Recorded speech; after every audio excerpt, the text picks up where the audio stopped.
say he was a sculptor. Yet others say he was a vagabond with no purpose but to wander.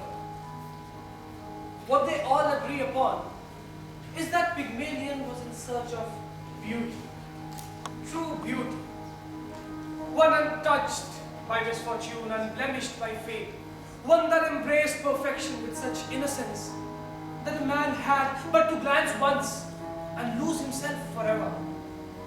Whether Pygmalion was a king, a sculptor, or a vagabond matters not, for he did travel in his search, looking for that perfect woman in whose beauty he would revel.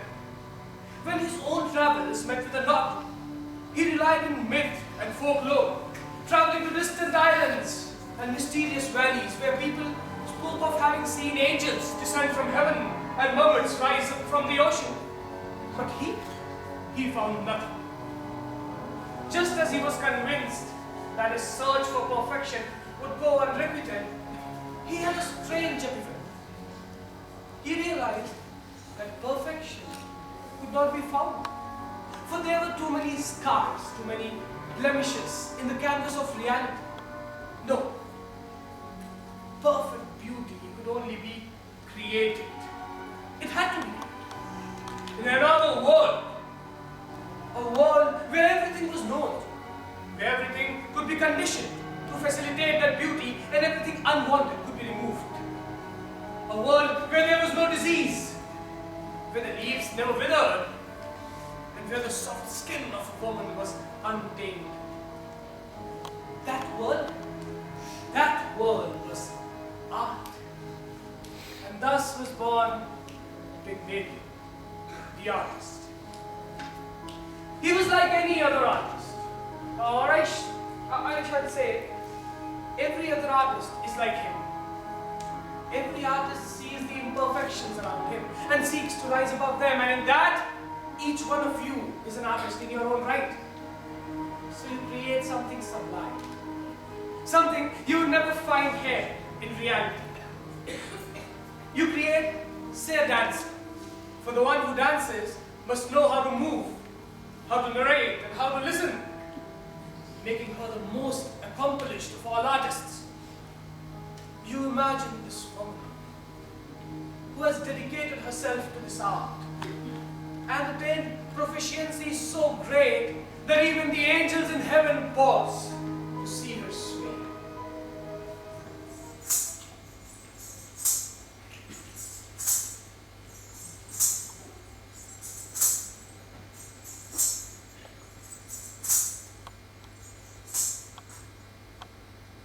Mesmerize me by the way you dance, hypnotize me, put me in a trance. Such grace in your moves, in every croon, you make me sway, you make me swoon. In the drops of rain, you twist and twirl with a rhythm and a rhyme that makes me swirl. The grace of your moves, the hues of your being, sublime bliss creeps into me with what I have seen.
vision of perfection is lost. You become conscious of something you hadn't thought of earlier, that dance by itself can be learned. Surely some people are better at it than the others. Some people for their life cannot understand rhythm, but some people can. You realize that your aura of perfection, this being that you hold as an ideal, is flawed. It is not unique. It can be surpassed. It can become second to someone else. There is a moment where your vision lies shattered, and you say to yourself that she must leave. Lights start fading into the world you have created, until she and your ideas are enveloped in darkness. But who can console a pining heart? And the artist in you still pines, doesn't it, for perfection, free of fault and failure? So you begin again, and your world lights up again where you left it, while you re-examine where you failed and where you must start over. And this time you say to yourself that if the measure of perfection is something that cannot be surpassed, the virtue that expresses it cannot be something that is acquired. And finally you conclude that physical beauty is to be more important than anything else. It has to be more important than what you had earlier thought of. Does it make you shallow? Or does it make you deeper? For what greater achievement is there for a human being to take another and expose her to the arts? To take this woman of incomparable beauty and expose her to her own talents, to the arts, to hold a mirror against her own perfection. Yes, isn't that a higher, deeper motive for you? For an artist in you? And so you commence. And the beauty you imagine is in front of you. And she is divine. And words fade. And you fall in love. Love, yes. That so wondrous thing. A white lilybud just before the bloom. There she stands, perfection in these lands. So elegant is her voice, how pure, how perfectly demure. And she speaks in a divine voice. That she is something of your own creation is secondary, almost forgotten, and you set about in a frenzy to educate her, to make her soul as worthy as her looks. So you bring back your earlier creation, the dancer. She, for all her mistakes, was the highest student of arts and can surely teach this new wonder.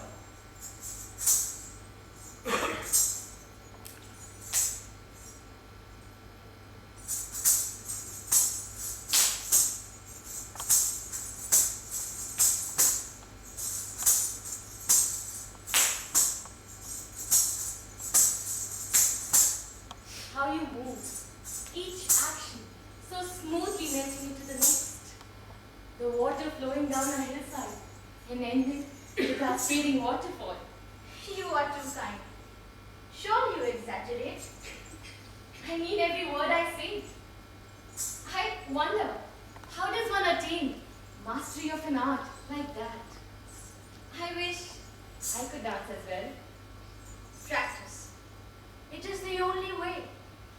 It requires effort and sacrifice. Practice is like penance. You do it with all your heart, all your soul, or you don't do it at all. May I practice with you? Sure. When can we start? Would you like to try something now? Stand before me and observe carefully what I do.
cannot help but lose yourself in the grace of her movements.